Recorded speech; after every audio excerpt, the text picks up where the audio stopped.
Giants. Welcome to Wake Up with Giants TV. I'm Ryan Morris, and as always, I'm here with your host Nicholas T. Smith, the famous author.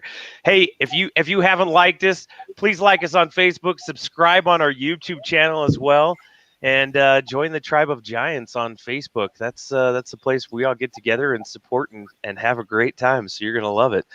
Nick, today I'm so excited for our guests. We've got a dual deal here. Some of you might recognize one of our other co-hosts that we're going to have on here, Amy Bingham. But I want Nick Smith to introduce these two people, and I think Amy is going to introduce our main guest today. Well, we can do that. So Amy Bingham was a member of the League of Giants and now is working on her program and her book and just killing it. And so it's really good to see her and Nicole work together. The show today, we're going to be interviewing Nicole Crowley. Did I say that right? Crowley? Yes, you did. And so, Amy, if you'll introduce Nicole, we'll jump right in.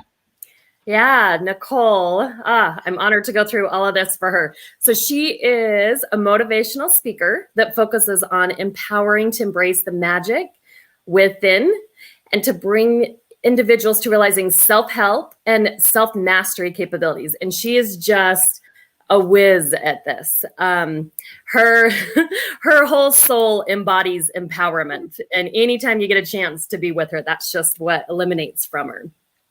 In addition to her speaking engagements, she helps others embody and embrace this through mindset work, law of attraction, EFT, and quantum frequencies. Nicole has a conscious jewelry line and wants to spread her message of sparkle, which the acronym for that is spread positivity, abundance, respect, kindness, love everywhere. She is very passionate about raising the collective consciousness and as such has co-created a couple different platforms to help people start their journey of spiritual awakening alongside of twin flame me, Amy Bingham, and co-authoring a book together. Nicole is passionate about bringing their health into their own hands because she had the choice taken away from her. She was hit by a drunk driver 17 years ago and sustained serious injuries and was in rehab for 3.5 years. She thought she was going to be stuck in this place forever until she discovered the law of attraction. And even though through her body was working against her, her mind never gave up.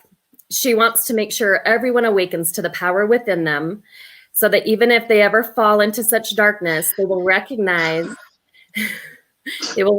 that they have always had the light within them and the creation to bring power themselves through. Nicole is getting certified as an emotional resonance clearing EMC practitioner and can't wait to help to bring people into the elemental balance. ERC encompasses the 5-element theory, naturopathic remedies, kinesiology, and acupuncture meridian clearing centers. You're already making me cry. This is not fair. Oh, there's going to be a lot of tears. I've never heard those words said to me. Like, I've never... Isn't it interesting when somebody else reads your bio? Yeah. Well, let's jump into your story. Let's go back in time. Okay. Tell us about your childhood. What was it like for you growing up? Everybody thought that I had the perfect life. I was born into a wealthy family. My father was very, very successful. What they didn't see behind the scenes is I had an alcoholic, abusive father. And it didn't stop there in childhood. It just continued through my whole life. But I've learned through my spiritual journey and through different things that this created a rock energy in me that proved to me how strong I am and how much I have to offer the world. Just growing up with somebody who chooses alcohol over loving you, it's very hard in the first place.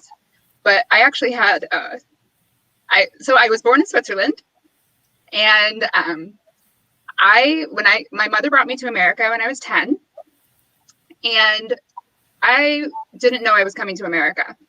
My mother had gotten into something pretty serious with my father, and she had to flee. And so my aunt came to Switzerland, and she said she was taking me on vacation to Paris. I was like, great, awesome. So I didn't say goodbye to any of my friends. I didn't get to have that closure. And she brought me to America. And I lived with my aunt for 6 months while my mom and dad figured things out. And then they got back together in California, and I was out in Cali. And I used dance as my expression to get all the anger and sadness and fear and just everything out. And I had an accelerated dance career. I started dancing professionally when I was 12. I've been in dance training videos. I did an entrepreneur show on the back lots of Warner Brothers studios. Like I've done a lot. And then I started modeling a little bit out in California. And all of this was just me expressing, finally being able to express everything I was going through. And then we moved to Minnesota, and I mean, the abuse wasn't as extreme. It was more towards my mother. It wasn't towards me that much anymore. But the fear, and the thing is, like, we always had to hide it. We could never announce it. Like, there would be nights that I would sleep on the trampoline. There would be nights that, like, and the thing is, my mom wasn't ready to face what was going on. And that's what really, like, tore me apart. But I've been terrified of the dark since I was little because of certain things. And I actually had a reoccurring dream for 13 years of a wolf eating me alive. And it was a night terror. Like, I would wake up in the middle of the night and I would feel like the fur on my skin, like touching my skin. Like, I could see the eyes. Like, it was not cool. But now, going through my spiritual journey, I actually recognize it. Like, I talked to psychiatrists and all this, and they said that was my father, that represented my father and what we went through. But now I recognize the wolf was me. And the wolf was a representation of my soul. And the wolf was letting me know that I was tearing myself down, that I was beating myself up because I had so much guilt in me. Like, what did I do to deserve this kind of thing? And I came to that, and now the wolf is my power. Now the wolf is my power. I've come to embrace it, and I love it. And now when I have this night terror, I speak to the wolf. And I'm like, no, I'm not here for it. Sorry. Like, not going to happen. So to make a long story short, like, fast forward. So my parents finally got divorced.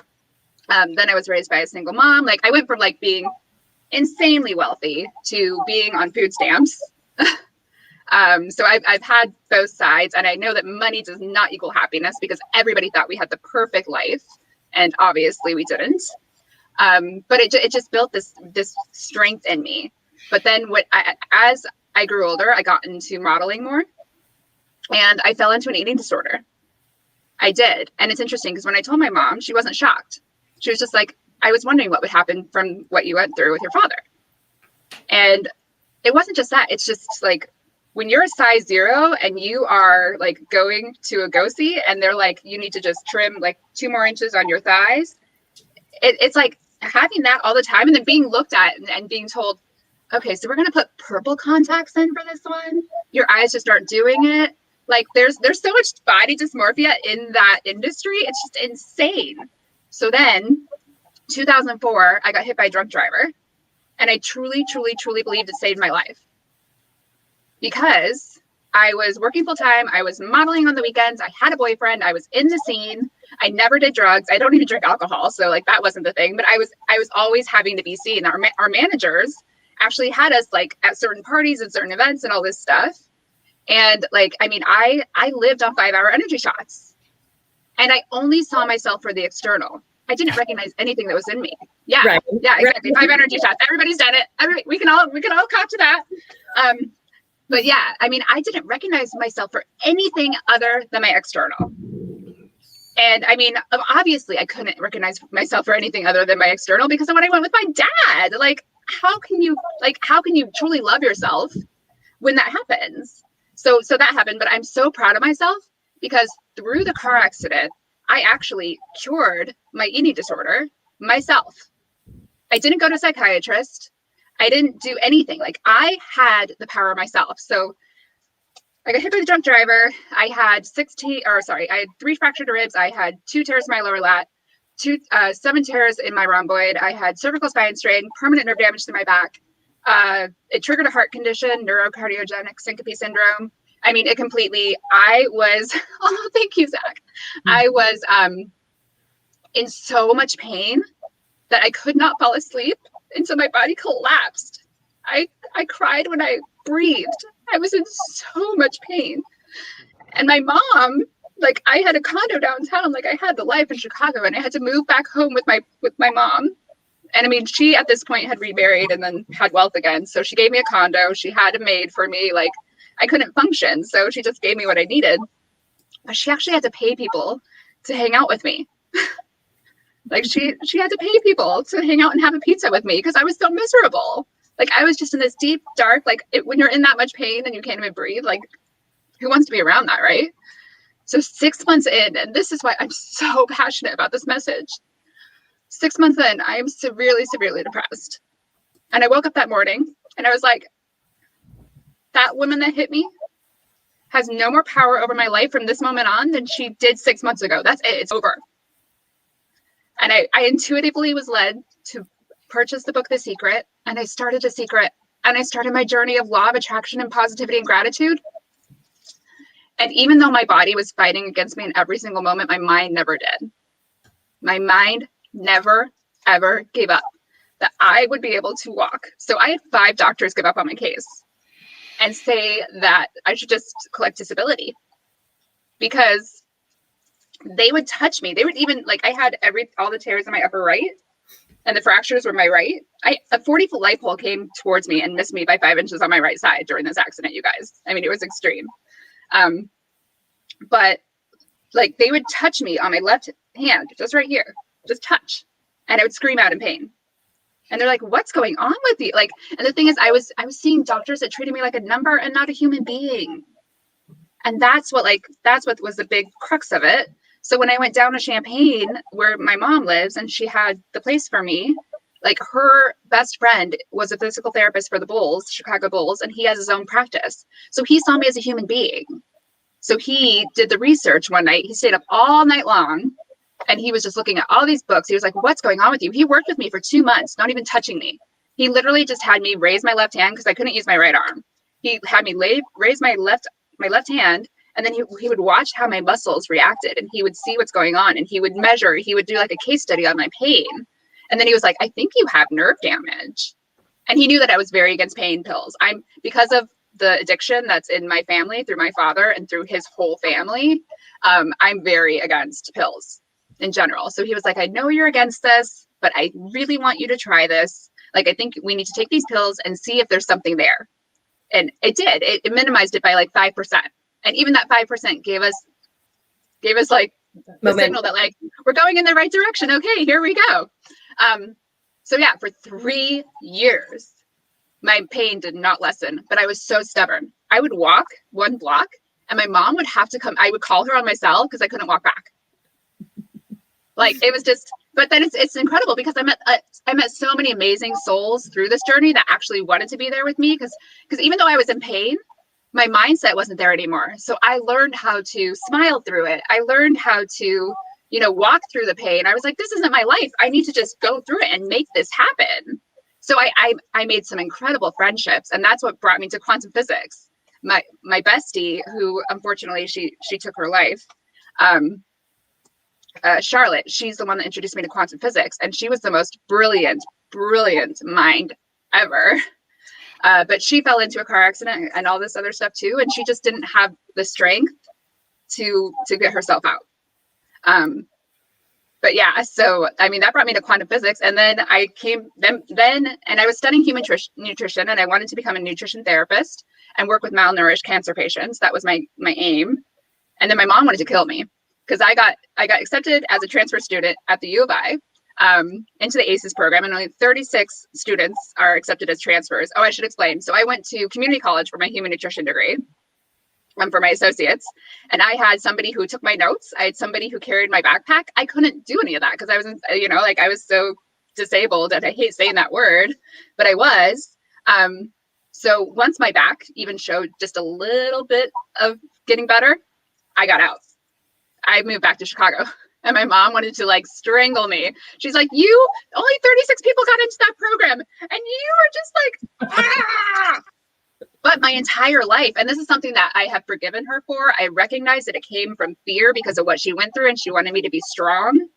My entire life, she told me that nobody would love me if I didn't have a degree. Nobody would be in my life if I didn't have a degree. I would not equal to anything if I didn't have a degree. Like, I really, really resented her for that most of my life. But then through the recent spiritual journey that I've gone on, I'm like, I recognize that is fear. Because, I mean, she had her degree, but even with her degree, like, she went through that. And then she was stuck as a single mom through everything. And it's, yeah. So I want to pause right there and take a recap, okay, and just highlight for people this journey. There's so much more. Well, no, I know there's a lot, and we're going to dive into it. So just to recap your journey, the beginnings. Everybody has a different beginning. We all start somewhere. We don't get to choose where we're born or how, the situation we're born into, but we absolutely get to choose what we do with it. And so here you are. You're in a family. People from the outside might look at it and say, "Wow, they've got it all. They've got wealth.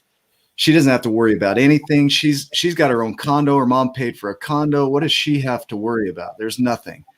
Like, she has nothing to complain about, right?" But they don't see the backstory.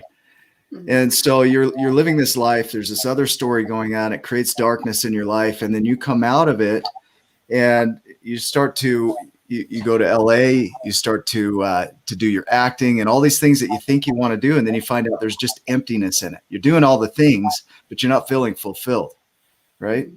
And this is the journey that each giant has to go through, because you've got this awakening moment. And whether it's a drunk driver hitting a car, or like Hugh said, it took his daughter's life. Somebody hit his daughter and it took her life.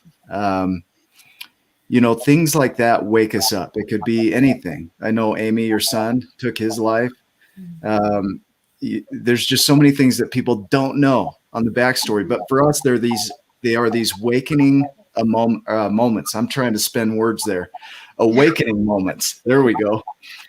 But they get us to wake up to our potential, and then they put us on a path that we never expected. So I know you're going to go into your spiritual journey here, but you're at that point where you're waking up and you're saying, look, your stories are no longer mine. I'm not going to live that way anymore. I'm going to go out and figure out what it is for me that I need to do.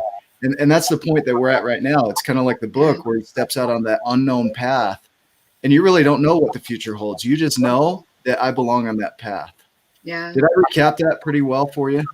Oh my goodness, yes. Yeah, so beautifully. Of course you did. You're incredible. You're magnificent.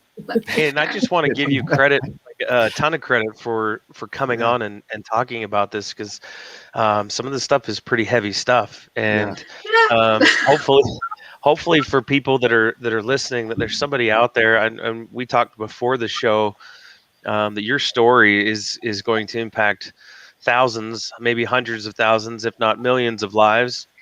And that's the hope. That's the hope through all of this, is that we can play a small part in broadcasting this and sharing your story, so that other people might not take their own life, or that they might be able to realize their giant potential and shift and go down a different road. And that at any moment you could be through all of that stuff. I said that you had like a lifetime of experiences in a pretty short period of time that some people will never ever experience. But there are a bunch that have gone through one or two or all of those things as well. And they might be able to hear your message and gather some strength and some courage and push through that fear. So thank you for sharing this stuff. Before we move on into your journey, Amy, I'm curious about your thoughts about what you heard in all that. Nicole. I haven't seen her really open up and show the emotion behind this. I've heard this story quite a few different times. We do a lot of podcasts and a lot of things together, and I've heard this story, but I haven't seen the emotion behind it. And so I was tearing up all throughout it. Just I know the process it was for you, but some of these details I had no idea about too. And like Ryan said, this is lifetimes of traumas that you experienced all in one in such a short time. And we all know that kind of awakening to ourselves and returning to ourselves does not happen without trauma or pain. That's the thing that triggers us. That's what gets our attention. When things are running beautiful and smooth, it doesn't grab our attention enough to really go inward. And it's that trauma and pain that pulls us inward to start that spiritual process. So it's like you said, looking at the wolf in the eyes, we now look at it and say, I draw power from you now. Oh yeah, for sure. And I wish I had taken that moment, that car accident, as a moment to awaken, but I didn't. I started to use law of attraction and gratitude and positivity in my life, but I didn't take it as what it should have been. I went back to Chicago. I got back into corporate America. I tried the modeling thing. I couldn't do it because you can't, like, when you're in that much pain, you just can't stand there for 20 minutes. Like you just can't do it. And that's not like an actual modeling pose. Don't worry. I was just being silly. Yeah, I was being silly. But my heart was like, because I couldn't dance anymore. There's no way my dancing career was gone. So I was like, I want to get back to this part of me at least, but I just couldn't. So then I had to embrace that. But what's so beautiful is through the car accident, I did start realizing what I had to offer with my brain. I've always had straight A's. I've always been the person that studies till 2 and 3 in the morning. I've always been that person. But even though I was that person, I never recognized it because I didn't believe in myself. So it's like after the car accident, it's like I didn't have like the modeling. I didn't have like those other things that were just like all external. It's like I had to dig deep down inside and figure out what I had to offer the world. Why was I saved? That was my main question. Like, why was I saved? Like, that was insane. Like I had a 40-foot light pole coming at me. And my best friend was sitting next to me. We were in the car. Her 10-year-old son was in the backseat. By the way, everybody's okay. I screamed the pole because I saw it coming straight at me. And she hit the gas and she moved that way and it missed me by 5 inches on my right side. So it was actually ready to kill me. So if you talk about trauma, oh yeah. And because of my heart condition, I wasn't able to drive for 12 years because so with my heart condition, my lips get numb, my cheeks get numb, and and then I have 2 minutes before I sink to the floor, and I sink to the floor and I have like no energy. I can't even lift my pinky. And I can communicate, but I slur and I don't understand. It's almost like there's a bubble around people. And when this happens, sometimes my body takes a couple hours to get back to normal. Sometimes it takes weeks. So I just never knew what it was going to be. But so I had like all these other things like stacking on top of everything too. So me being able to look inside and actually embrace myself and see my higher self, there was no way to do it then. Because I was always in survival mode. Like when you're in survival mode, how can you take the time to truly like look inside? I would say at that time, the law of attraction was like very superficial to me. It's like I wanted something, I would do a vision board. I had really strong manifestation power. I brought things to me, but it wasn't to my core. I wasn't tapping into the frequencies of abundance. I wasn't tapping into these amazing energies in the world. And then, I've had medical conditions my entire life besides the car accident. Yeah, I've had chronic migraines my entire life. I've had IBS. I had invasive endometriosis and polycystic ovarian syndrome. And I would collapse to the floor and scream in like the fetal position because it was so painful. And so I went to the doctor and they did a laparoscopic, they were just going to go in and look, and they ended up putting me under 6-hour emergency surgery, and they removed all of the endometriosis. And they were like, a couple more weeks and you would have been done. They said that my endometriosis had reached all the way to my liver and it had twisted and turned my colon. And it was really bad. So then I had to face the fact that I might not be able to have kids. So I was like, at that time I was very Roman Catholic and I was meeting with priests and I was just destroyed. And I was like, are you kidding me? My dance career is taken away from me. And then the one thing I want to be in more so in this entire world is being a mom. And that's being like, I'm like, are you kidding me? Like, what did I do to deserve this? And I met my friend Josette. I meet people in the most random places. Like one of my best friends from Ethiopia, I met her at the movie theater because I loved her earrings. I just, it's just so cool. So I met my friend Josette. We were shopping. We wanted the same pair of shoes. It's hilarious because they were like $2,000 pairs of shoes. And when we went up to ring them up, they were 1 penny. They mismarked them and they sold them to us for 1 penny. It was like the coolest thing ever. But I didn't even know this girl. And the next weekend I helped her move. And she was shocked that I came and showed up. But she was on such a spiritual journey. She had already been through so much. And she brought me to my first experience of a gong therapy session. And it was a gong therapy session that you could tap into a specific frequency in the universe, which I had no clue about. And you could ask any question you want. And I asked the question, will I have children? And I saw a picture of me. It was the back of me. And I was holding the hand of a little curly-haired blonde girl. And that's my daughter, Adriana. Like from that moment on, I did not let 1 second's thought about not being a mom come to mind. But I'm telling you, every breath, this is what I said, every breath. I'm so grateful that I have happy, safe, healthy, loved children. I'm so grateful that I have happy, healthy, safe, and loved children, like literally every breath until I had my kids. I want to hit on that real quick. Catherine Lee, she has a story about how she had a memory of being on Oprah, sitting with Oprah. She's coming on this Wednesday.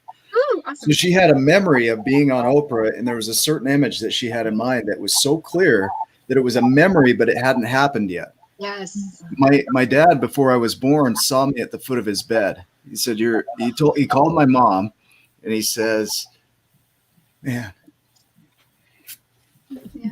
you're pregnant.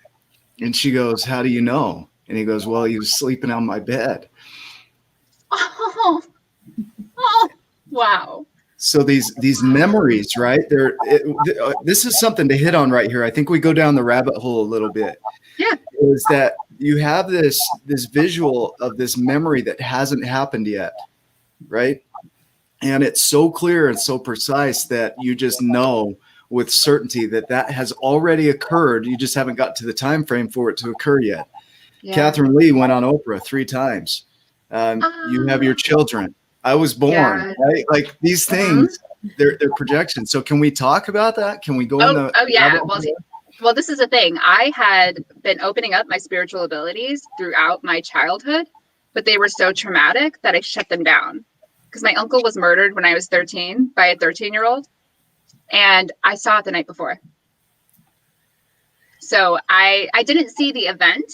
I recognized it. So whenever I have a dream in pure red, trauma happens the next day in my life. So that like something just shakes me. So with my uncle's murder, it was red. With my car accident, it was red. With so many other things that have happened in my life, it was red. So yeah. Now if like I have any inkling of red, I stay up all night. I'm like, I'm all good. But yes, there's so much out there that we really don't know about. And there are so many beautiful spiritual abilities that we all are able to embrace. And that's what I'm all about, is helping people see the magic within them, that they all have access to this. Yeah, I think too often we rely solely on science and what can be measured and seen and the evidential. And there are things that can't be explained by that. And visions like this that come true, or experiences like this that come true, that there is no scientific explanation for it. Right. At physics, it makes sense. At the quantum level, it makes a lot of sense. So can you nerd out a little bit? Oh my gosh, yes I can. Okay, sorry. Okay. So everybody is energetically entangled. Yes. Oh yeah. You don't even know what you just did.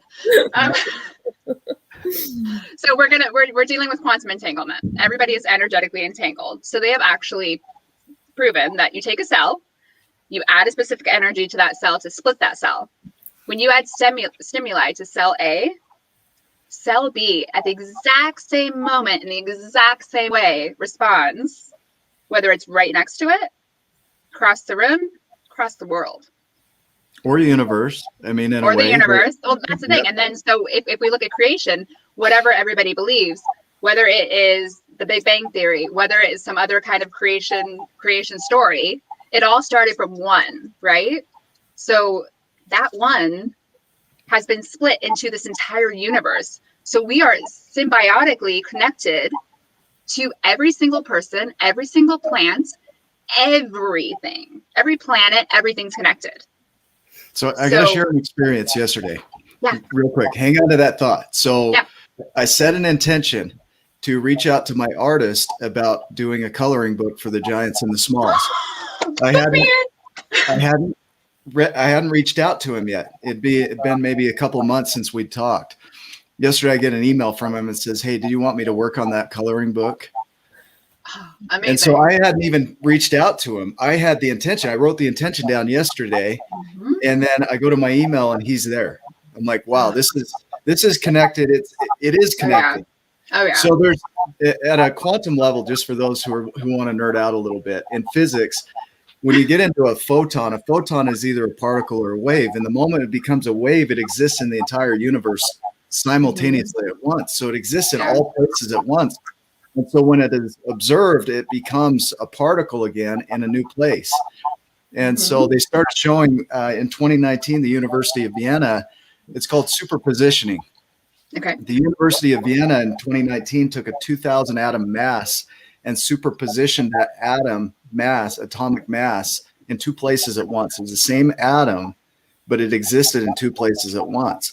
Wow. And so this idea, going into the spiritual or the scientific, the mechanics behind it, we still don't know, because what occurs is the observer impacts the outcome. And whatever we choose to observe in our universe starts to appear almost simultaneously. Yes. And that has to do with going to the different dimensions, but I'm not going to get into that. Sure. But what I was going to say, Neil deGrasse Tyson does pretty well with that. Well, yeah. So when you were talking about the atoms, I was going to say they've actually discovered that. So, you have the neutron, you have the protons and electrons that go around it. The electrons orbit around the neutron. They've discovered that there's actually a split moment where the electron disappears and it skips orbit. Yeah. So why are you laughing, Ryan? Oh, they're going on the chat right now, back and forth. We might see, if we had GIFs, we would see GIFs pop up. Yeah, we're hoping I was hoping there was GIFs, but there's not. Me and Amy Okay, so let's talk about this, because this is what you guys are working on with your program. Yes. And so keep going with the electrons, because I've researched this a ton. It intrigues me so much. Okay. So it's just everything about quantum physics is allowing your mind to go to unlimited possibilities. There is no end. If there are multiple dimensions, if there are multiple planes, we can exist here and there at the same time. When we deal with fourth dimension, we're talking about past, present, future, all at the same moment. When we're dealing with, well, I'm not going to get into the ninth dimension, but anyways, like every single dimension has this specific idea to it that a lot of the people are operating on like 3D. And so a lot of people just aren't open to it. But right now we are universally, energetically being supported through the age of Aquarius to awaken to this, to be open to the possibility. And the great thing is, because of quantum physics, the people who are not open to accepting the spirit, or to accepting is the wrong word, the people that are not open to seeing the spiritual side of things yet, it's starting to make a little bit of sense to them because of quantum physics, because of the scientific explanation that they can put into a box and comprehend. And then the people who are into the spiritual are like, woo, we're on this ride. Because we have been on a 240-year cycle of materialism, matter, money, 1% in charge. Sorry, I'm going there. Now we're on a 240-year cycle of unity, togetherness, oneness, spirituality, technological advancement. Like, it is so, so beautiful. I mean, look at your book. Your book is telling, like, teaching children that they don't have to feel stuck in the conditioning and programming that they're in, that they have the ability to grow into a giant. Let me expand on that, because there are a lot of adults who are still children inside. Yeah. There are a lot of adults who didn't get that development that they needed. So this book speaks to that part of them, right? Mm-hmm. To close that gap between childhood and here. And so it really does. It's that journey that you just explained. It's the same journey for everybody. It's really similar. systematically similar, in a way. Yeah. Yeah. Well, And it's so beautiful. Go ahead, Amy. Yeah, so much of our awakening and coming to is actually going back and addressing our child needs, right? Yeah. So it doesn't matter how old we are. We could be in our 70s and finally going back and addressing our child traumas, our child needs that were never taken care of. So even though, right, the essence of this is it's all going back to that. Everything that we were conditioned from youth, right? We came here with no conditioning. We came here with no damaged ego, right? Ego is part of our experience, but damaged ego. And so it's returning back to that and meeting our needs and actually redesigning, rewriting the script from there. Yeah. And that's the thing is like, once you embrace, like in my spiritual journey, when I embraced that we all choose this journey, we chose this. I didn't choose to like come here and get hit by a drunk driver and all this, but I chose the lessons that I'm learning for my soul to evolve. So when you comprehend it in that way, it's like, okay, now I can live with intention. Now I can be aware. Now I can focus on being in touch with my highest self, because now everything that I experience is a lesson. Everything that I experience is here to help me grow. Everything that I am experiencing is like little smoke signals of like, what is this emotion telling me? What is this doing? Just to elevate ourselves. And as we elevate ourselves, we elevate others. Let me go down the rabbit hole even further, because to choose, you've got to have options, right?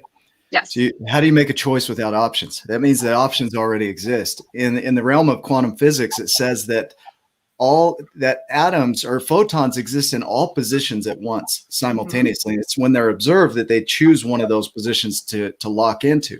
Yes. Schrodinger's cat is the idea that the cat in the box is both alive and dead based on the quantum experiment, but it's our observation that creates it as one or the other. Mm-hmm. So as a possibility, our lives exist in every possibility already right now. Yeah. Otherwise, what would we have to choose from? Because those options are already present and already exist, then our choice is what locks it into what it is. So if we're choosing to see the world as negative, I can tell you almost instantly it shows up as negative. Yeah. They talk about matter and antimatter, that they always exist. When there's a positive, there's always a negative, and they can't exist at the same time in the same space. Mm-hmm. So when you're in a negative mood or negative state, you're not in a positive state. And so therefore your creations come from that negative state. And therefore what you see is that world of negativity. Mm-hmm. Mm-hmm. And so what I want to jump into, string theory, yes, all of it. String theory, definitely. Yep. So how does a person shift that polarity, that pivot, from one to the other? Can you go into that? Definitely. Great question. Yep. Everybody that I work with, I always tell them, like, there are some people out there that are just like, it's all unicorns and rainbows. And I'm like, no, it's not. Nope, that's not the way we do it.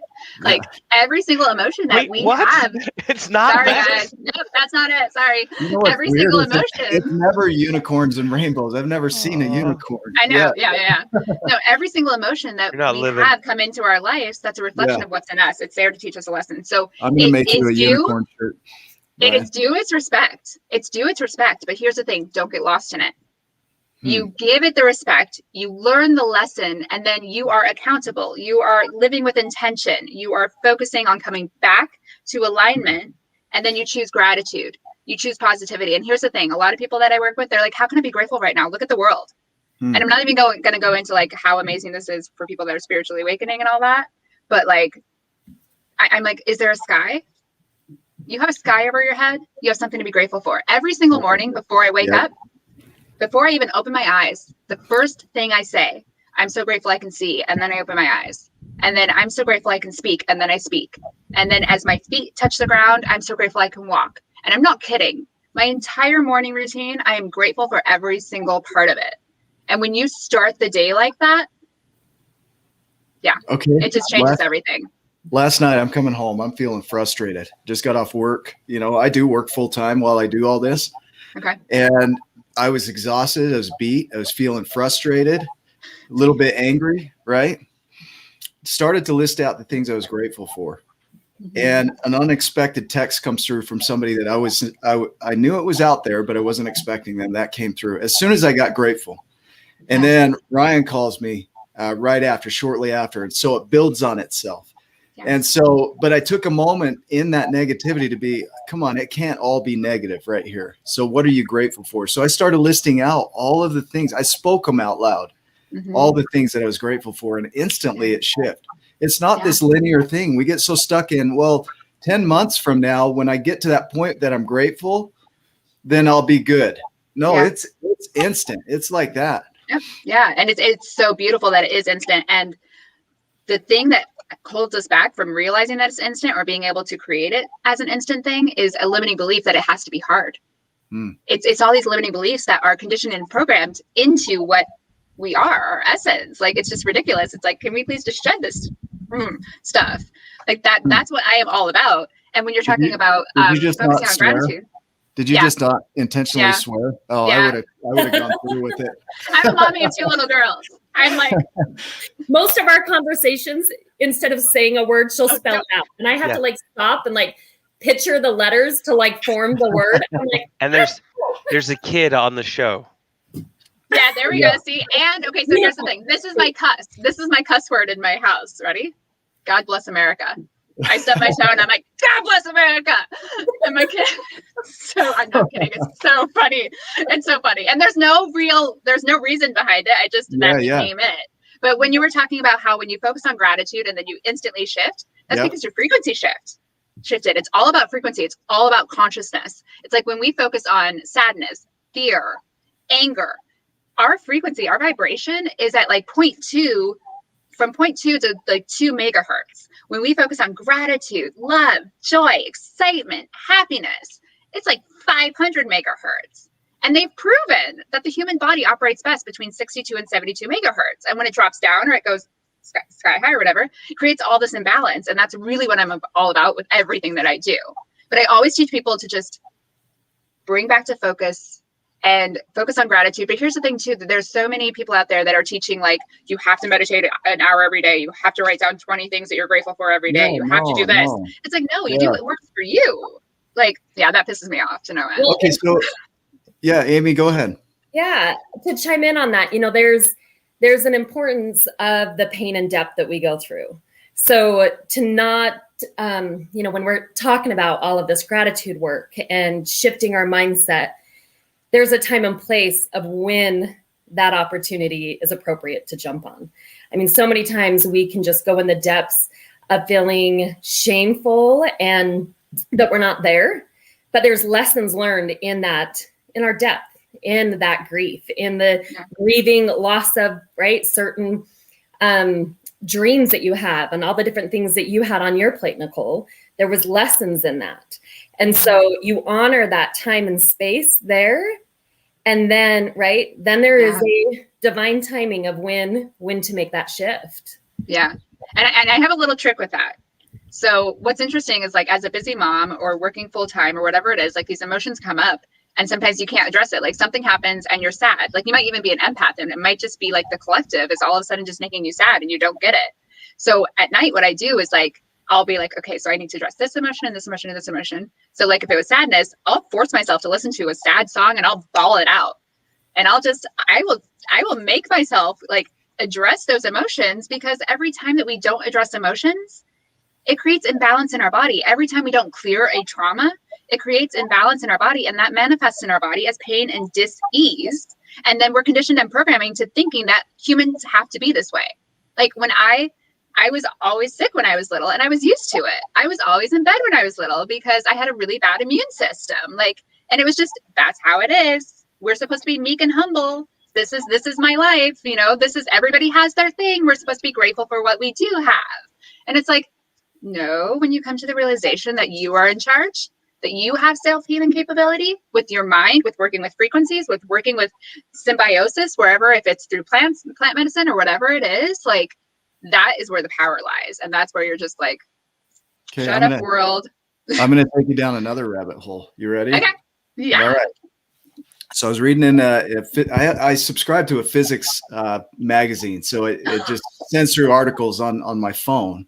Yeah. They don't do the paper on that one, but they were talking about trees, and that the neural network for trees is planted in the earth. So trees grow with their heads in the earth and their bodies out in the world. Oh, And wow. humans grow That with makes their sense. heads out in the world with their feet planted to the earth. And so we have a ton of neural endings in our feet. And this is something that I just ordered an earthing pad, and I'm going to nerd out on that because I believe in the idea here is that Mhm. we're supposed to release some of that energy back into Yes. the earth and recharge ourselves. Yep. And so the root system, just thinking of this too, is that root systems can communicate with each other. And so plants communicate under the ground, and in some cases above the ground. But we communicate above the ground. So it's this symbiosis, or I don't even know if that's the right word. It's this Yeah, connection. no, it is. I mean, it's a duality. It encompasses duality because there has to be like the head here, the root here, the root here, the head here. But it also encompasses, symbiosis. It's all quantum entanglement. It's like when you think that we were all one, we need these little pieces of all these things to be there. Right. And it's really interesting that you brought up the root thing because they've actually, do you subscribe to Gaia? I don't. Okay, so they have discovered that memory is not stored in the brain. Memory is stored in the information field. It's stored in the ether. It's stored in the Akashic records. Okay, so Like, do you it is follow Rupert fascinating. Sheldrake? No. Okay, so check out I need Rupert to now. Sheldrake. Yep. Okay. And his teachings. He talks about that, and he goes into detail on it. So I have a sense of what you're talking about. And anybody watching, we don't have time to go into the details Yeah, of I it. know. So check that out. But keep going with your thought. Yeah, so I was just saying, like, when you're talking about the tree, like having those roots, and that's where the brain is. The thing is, like, we see ourselves, like, we have the society, we have these technological things, like, we see ourselves as better. A lot of people do. We see ourselves as better than other things on this planet. We see ourselves better as the animals. Animals can't talk, like we can abuse the trees as much as we want, all this stuff. But when you realize, like, they're probably more advanced than us, they're probably telepathic, and that's why they don't have to talk. Like, you know what I'm saying? Like, when you embrace the idea that everything's possible, there's limitless. That's So what think my about dog, when I talk to it, it goes, just looking at me Why like, are you what are you using words? talking? Why What- can't you just yeah, telepathically stop connect to me? that. Okay, wait, ready? Okay, we're going to talk to quantum sensors. Are you ready for a quantum sensor? Do you know what a quantum sensor is, Nick? Mm-mm. Okay. Nope, enlighten me. Yep, I'm ready. A quantum sensor is based on the science of Nikola Tesla. So Nikola Tesla is, the coils, everything is energy, everything is frequency. So actually the Healy, the company that Amy and I are with, the Healy has a quantum sensor in it, but there's actually a quantum sensor that is the size of like a house. And if you stand in it, what it does is it has all these different Coriosoft mirrors, and it creates a friction field. And that friction field weakens the electromagnetic pole of the earth so much so that it's barely even there. And so when you stand in this quantum sensor, and I don't remember what country it's in, whatever you think, the person on the other side of the world and the other quantum sensor can hear. Okay. So that is in the Healy. That's what allows it to communicate with your information field and send customized frequencies and all this. Like, the quantum sensor blows my mind. And so many people don't know it exists. I think of the cell phone, right? We think, oh man, humans can't be telepathic, but we have cell phones which are so archaic and dumb. They're cellular signals that are picked up by another item. We're walking antennas. I mean, we're fractaled out in every way. Yes. And so we have fractals throughout our circulatory system, through our lungs, every part of our body, our branching of our hands, fingers, right? And so there is energy that comes off of our bodies. It can be measured. And I remember you sharing that instrument, right? Yeah. It can be measured. So the thought of it, right, with physics, especially where they're showing that there's this entanglement between two particles. Once you have that connection with somebody, you likely have that connection forever. But you can feel the energy field of it. So learning to trust that intuition, and I know we're going to run out of time, like going down this road. But yeah, my favorite F word, fractal. I'll talk about it every show if I can. But the idea that we are connected. I want to hit on real quick. I'm going to go off track a little bit. Diana talked about self-care and the importance of self-care in this. And I see how it totally applies to what we're talking about. Can you go into that, Amy, or either one of you? Sure. Amy, go for you want to take it? Oh, okay. All right. Okay, so one thing that I do, I just want everybody to embrace the magic within themselves. And that is just like I said, like living with intention and recognizing what you have to offer. So I call it the kick-ass journal. And yes, I just cussed. I didn't spell it. Okay. God Anyways, bless so America. when you are in a moment, when you are in a moment where you just feel like you are lit up, like you just had a client tell you that you changed their life, like you just spent an hour with your daughter and she's looking at you with just these sparkles in her eyes and you're her world, whatever it is that makes you feel just like you're on top of the world, you take this journal and you write it down and you embrace that memory. Like you write it down, you write down how you're feeling, everything you're feeling, how amazing you are. And you end that sentence or that paragraph with, I am so kick-ass. And then when you wake up on the wrong side of the bed or you're having a bad day or whatever it is, you go to that journal. And the cool thing is, as you read it, because you wrote the emotions, because you really embraced that moment, it brings you back there. And then you're like, I am kick-ass. all of the vibration that was recorded in writing that down, instantly you're tapped back into. Yes. What is so magical, not just the thought of it, you are tapped back into the vibration of it. Yes. I got to go down that a little bit. So I had this thought the other day and I haven't brought it up yet anywhere, but as we take thoughts and we write them on paper, we're literally creating a path that others can read. It's like a record, the old vinyl records. Looking at it, you can't read that, but you place the needle on it and the understanding comes through. And so as we take our thoughts and our information and we put it on paper, then it creates this pathway where others can come back and follow that pathway and know exactly what you're communicating.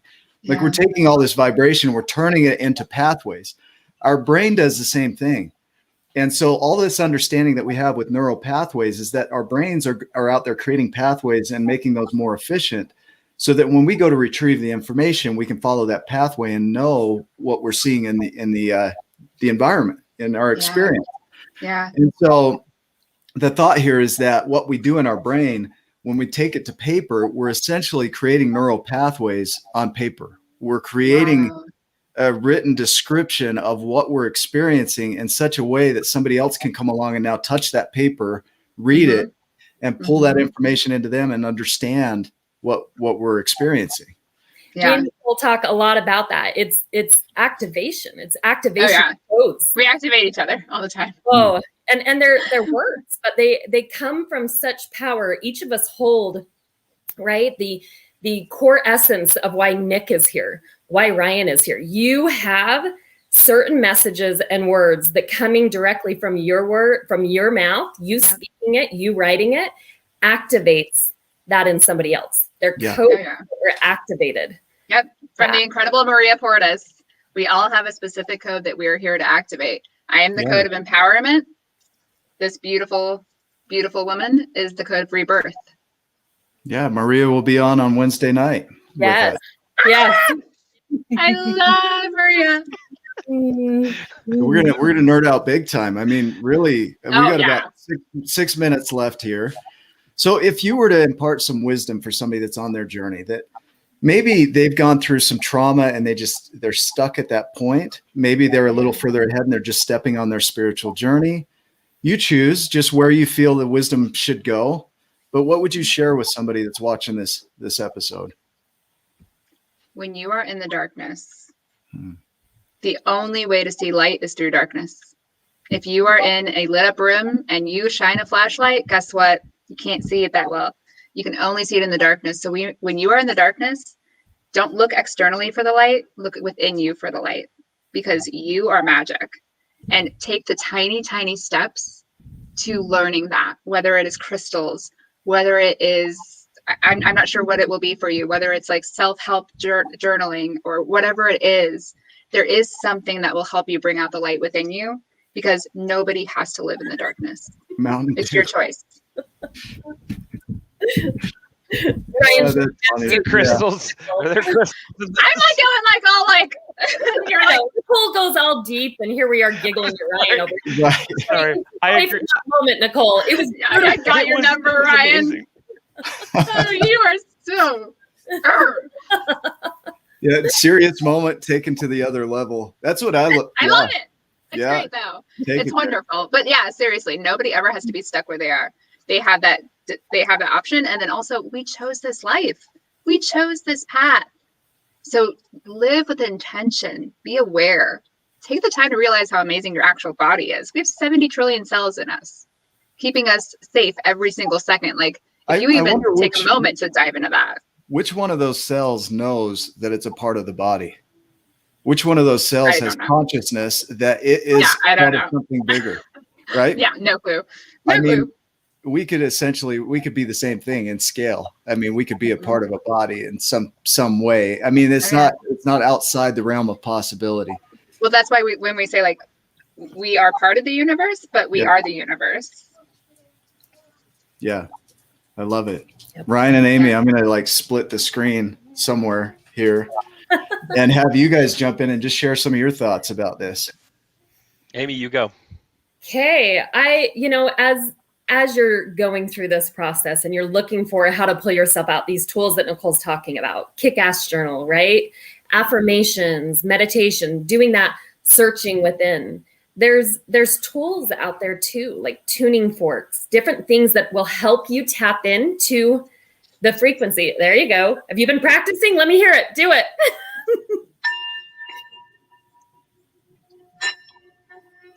She mastered it. So our cells vibrate to that, right? And this is where it can help when we're stuck in mind. We can't get out of that. We're stuck. We've got those trapped energy, the blockages, the trapped emotions.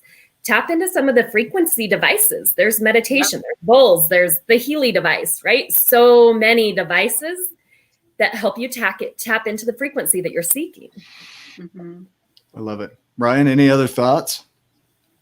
I'm just amazed. Like sometimes it feels like it's on accident, but I know it's intentional because we've put this out, into the universe and we've been working on our own frequencies and raising our vibration.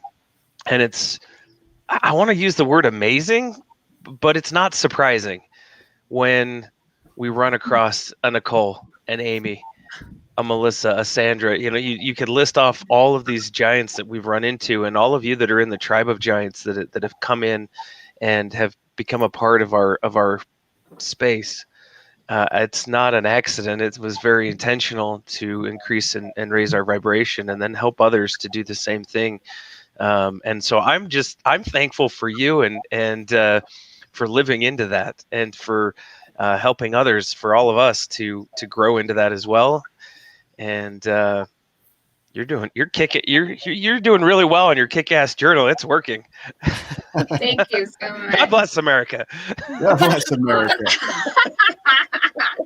All right. So how do our followers follow you? How do they find you? Okay, will we be able to put stuff Yep. underneath? Okay, Yep. so they can connect with me on LinkedIn. They can friend me on Facebook, my Instagram. I'll put all of that down there. Okay, Clubhouse. what- She's doing all Clubhouse. sorts of amazing rooms in Clubhouse, Okay. talking everything, quantum physics, awakenings, frequencies, all over the place in Clubhouse right now too. Yeah. So in the Yeah. comments, go back in and put that information in there for us. Sure. Do you have a Sure. website? Not yet. So actually, Amy and I Okay. are creating a company together. We have an LLC. We haven't announced it yet, but we are creating some amazing stuff together because with her incredible energy healing, and I'm getting certified as an emotional resonance clearing practitioner. And then our Healy teams, we're even combining those. Like we're the same. We're twin flames. I'm blonde. She's dark. We are It one. is a little warm up here above you guys. It's hot.